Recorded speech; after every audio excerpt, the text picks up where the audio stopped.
again with Japanese proverbs.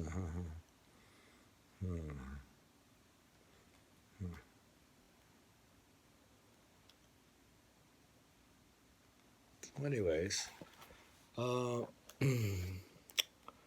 page 45. Here we have in Japanese, when fishing with a large net, take on board a thief, but never a critic. Does that make sense, Tara? When embarking on an adventure that requires cooperation, it is better to have someone who might quietly pinch some of the profit than someone whose constant bickering might cause division and put the adventure in jeopardy. The greatest talkers are always the least doers.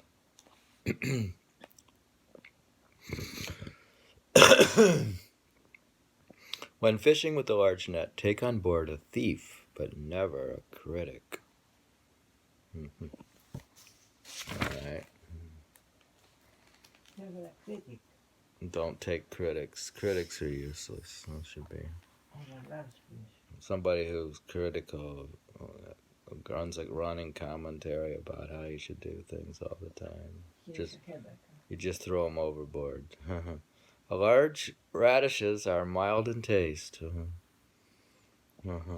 Things that if you're in a boat and you get a thief, what will the thief take and where will he go? He's not dangerous. Oh, the thief pinches a few things, like it's like me eating in the kitchen, right? I'm pinching. Yeah, I mean he can. Even if he steals something, he can take it away from the boat. Let's say you could choose between having me in the kitchen or a critic. So I would be in the kitchen, say I'm chopping carrots or peeling onions or something, and every time I chop a carrot, I pinch one and I eat one and stuff. Yeah, I prefer that than the... Well, your other choice is to have a critic, so you would have somebody and they'd be telling you every minute all along how to cook and how to do it and how to chop it, and they would say you're doing it wrong, and they would complain continuously. Your other choice is just to have me steal a grape or two. You'll have me?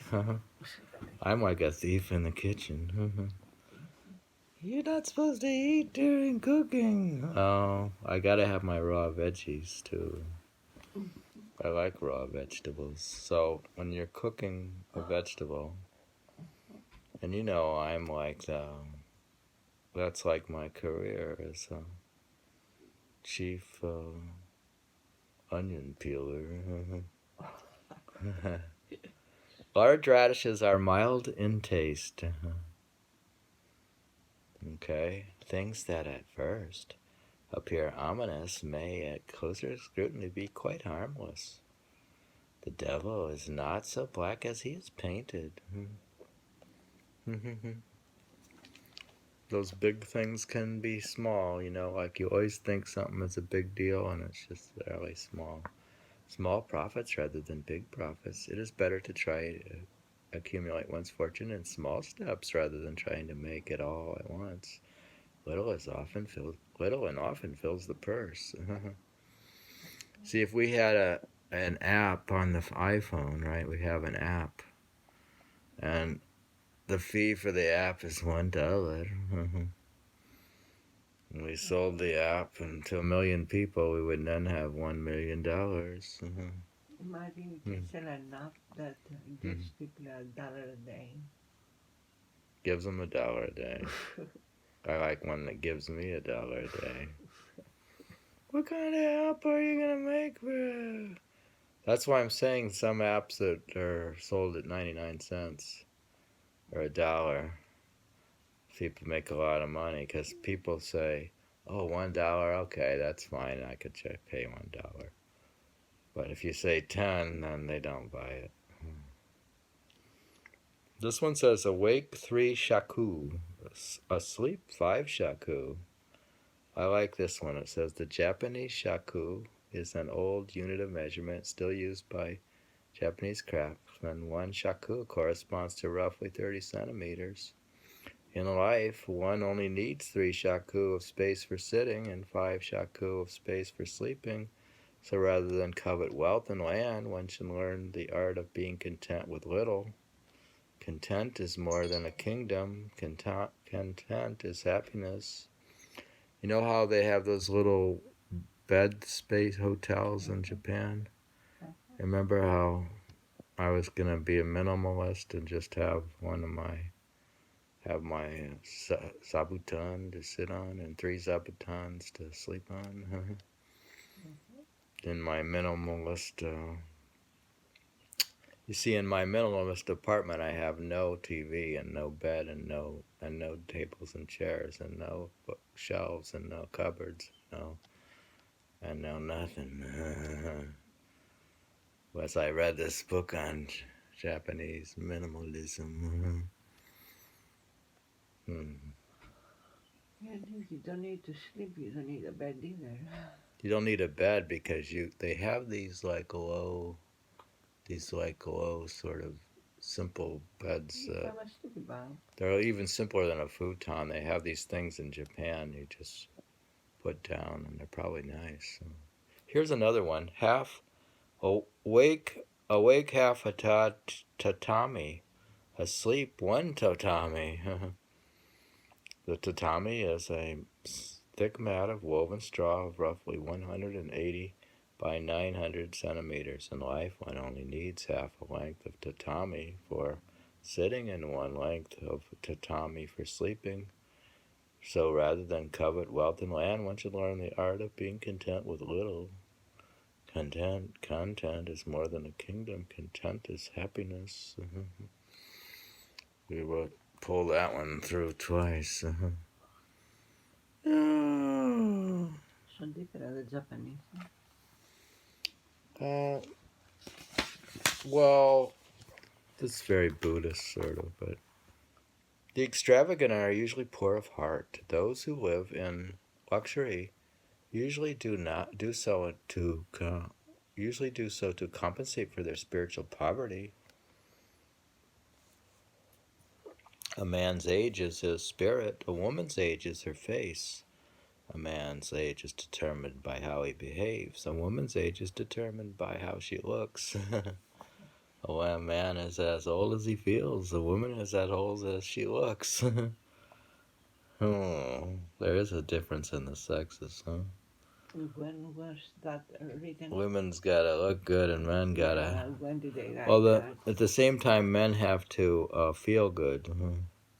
That's why I have to exercise. And wisdom to man, compassion to women. In Japan, as in most other countries, there's a traditional allocation of virtues between the sexes. Men should act wisely, women with compassion. I think how to look is more important than how you feel.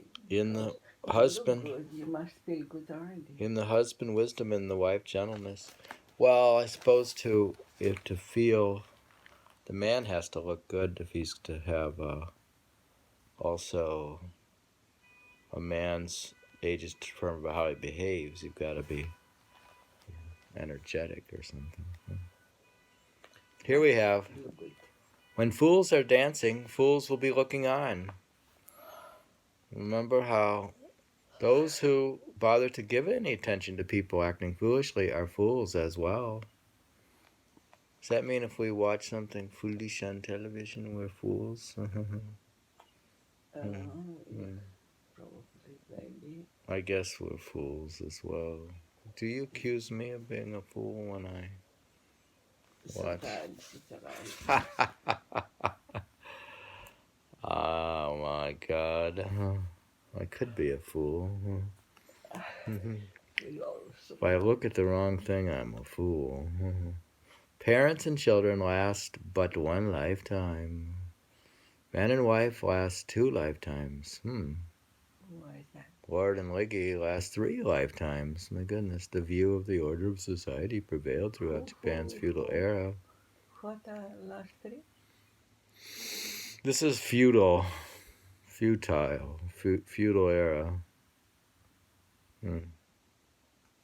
Read that again. Yeah, it's old-fashioned. Children, parents, I don't want to read it again. The fate of the parents will recoil upon their children. Why? Husband and wife? Yeah. Well, we know that the That's sins right, committed by right. the parents damage the prospects of the life of their children. The sins of the father will be visited on the son. Parental luster is sevenfold. Those born into illustrious families start out in life with great advantages. He is born in a good hour, who gives a good name.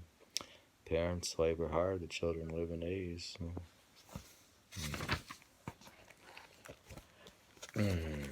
I'm probably going to end it there before we move on. Huh? What were we talking about? We had talked about what I thought was the thief issue or the critic. Yeah, it's begun with that one. We don't agree on all of those. We don't agree. What don't we agree on? Well, those are not so much proverbs exactly. They're opinions. Oh. Oh, about the women's looks, or what are you talking about? And yeah. All right, but we're just reading old. Some of the Japanese proverbs are old. Yeah. Saying. You can have your opinion as you wish. One can have one's own opinion.